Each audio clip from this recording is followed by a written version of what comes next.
Welcome to part 14 of Don't Say Schwarzenegger, my story about surviving an attempted unaliving and the cover-up and corruption that ensued. A-list celebrities, politicians, and their offspring are also involved in this story. So one thing I wanted to get into before I go into probation violation number 1 of the Drizzes is that from the sentencing hearing that I spoke about in the last part, there was a quote I forgot to read from the judge. And the judge was told by the defendant's attorneys that they just don't have the money to pay restitution to the victims for, all our medical bills, all that stuff. So the judge said, and I quote, Judge Catherine Mader, "I thought that these defendants had money so that they'd be able, if they didn't have much jail time, to pay back the victims," end quote. So what she's saying is she gave these guys less jail time for GBI felonies because they're wealthy. I don't think that's how it's supposed to work in the justice system, but I'd love to see what you guys think about that.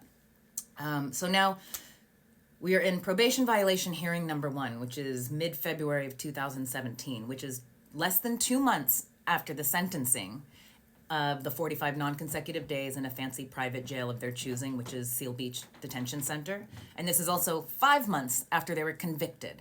So they couldn't even go 6 months without violating probation. And guess what they did? Guess what these violent men did for their first probation violation? Shawn Driz, Maurice Driz, and Alberto Driz, all 3 of them showed up to their private fancy jail, because they're doing weekends. And Shawn was 11 days in to his jail time. And the 3 of them showed up drunk, aggressive, intoxicated, trying to fight people. So they even had their blood alcohol contents checked, with the little, I don't know what it is. It's a machine or something. Shawn Driz, Maurice Driz, and Alberto Driz all were caught. So it was like 0.06, 0.06. They all got caught with alcohol in their systems, which is a clear violation of felony probation.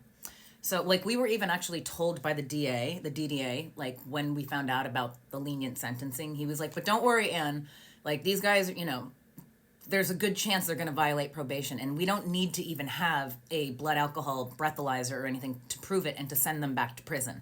When they're found guilty, which they are in the prelim, all we need is a little bit of evidence, as in, and by little he literally said, a photo of one of them holding a glass of wine or standing in a bar. They're not allowed to be in a place that sells alcohol. They're like a bar. They're not allowed to be around other felons, and they're not allowed to even be caught. You can't have a picture of them holding a beer. So this was really interesting. So we were like, okay, well, maybe it'll happen. So we're all really excited. We're like, wow, they're actually going to spend legitimate time in prison for what they did to us because now they're caught. So it starts off, and Shawn Driz's attorney, Donald Rhee, he says, probation indicated there was no violation. Now I want to get to that. So the probation officer for the Drizzes was a woman named Denise Montalvo. And I had spoken to her on multiple occasions throughout the years, and before I ever thought, wait a second, is she giving very lenient, is she not doing her job ethically, is I guess the way to say it, after a few decisions I saw that she made. But she even told me one day over the phone, she said that she had heard, I called her to let her know that the Drizzes, the twins, had showed up to a hearing or a meeting or something. I think it was a hearing for another court case they had of violating another woman's boundaries. I'll get into that in the future.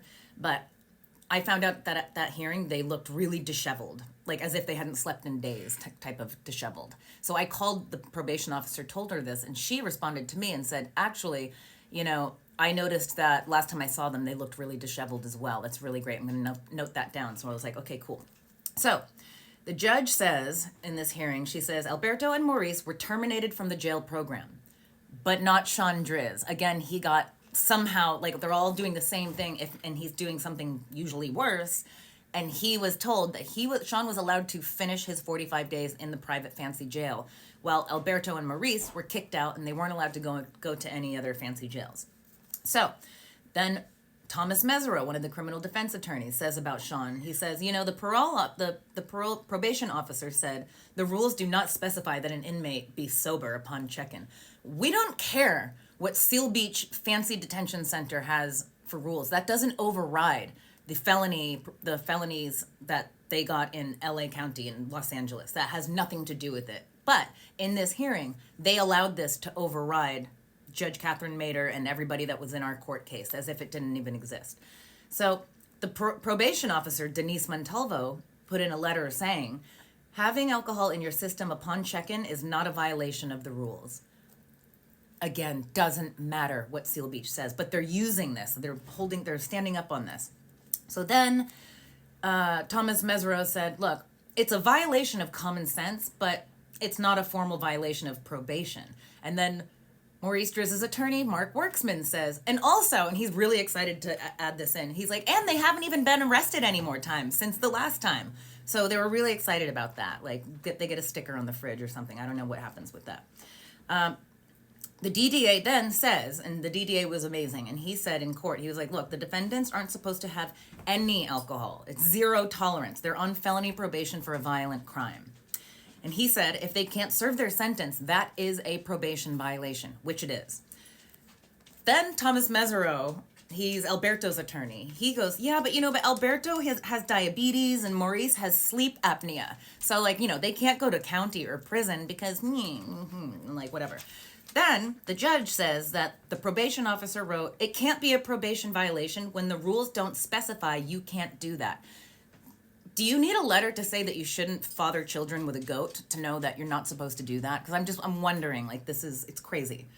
Then another attorney says, look, they're ordered to obey all laws, but it's not a law to show up with alcohol in your system to jail.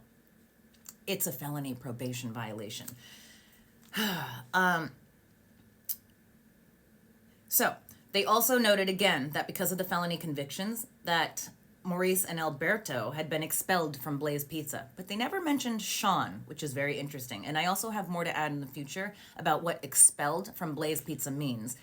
And again, we're going to start talking about fraudulent transfers to other people, business partners, family members. We're going to get into that.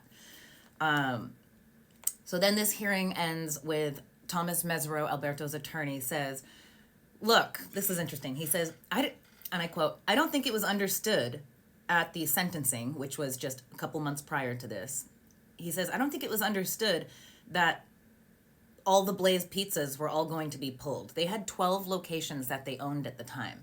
And they didn't know, and Blaze Pizza didn't tell them. So somebody's lying. Either Blaze Pizza's lying to the public, I'll tell you about that soon, or Thomas Mesereau is playing dumb and saying, well, we didn't know that they were going to pull the locations of ownership from them. That's exactly what that means. You can't be on current felony probation for a violent crime to own a franchise at Blaze Pizza, and most franchises, I would think.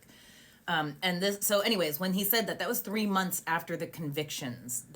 So what they're saying is Blaze Pizza never pulled any of the ownership 3 months after convictions. And I just want to let you know too, when I posted for the first time publicly on IG about what happened to me the night before I gave my impact statement in December of 2016, Blaze Pizza ended up, everybody started commenting on Blaze Pizza's Instagram, and Blaze Pizza, everybody was commenting stuff, and they started writing a copy and paste message below each person's angry message, and they kept saying, we are appalled at the behavior of Alberto Daniel Driz, and we are in meetings right now to remove him from ownership. And they only said him. They didn't mention Shawn. They didn't mention Maurice. Nobody ever mentions Shawn. He's very coddled in this.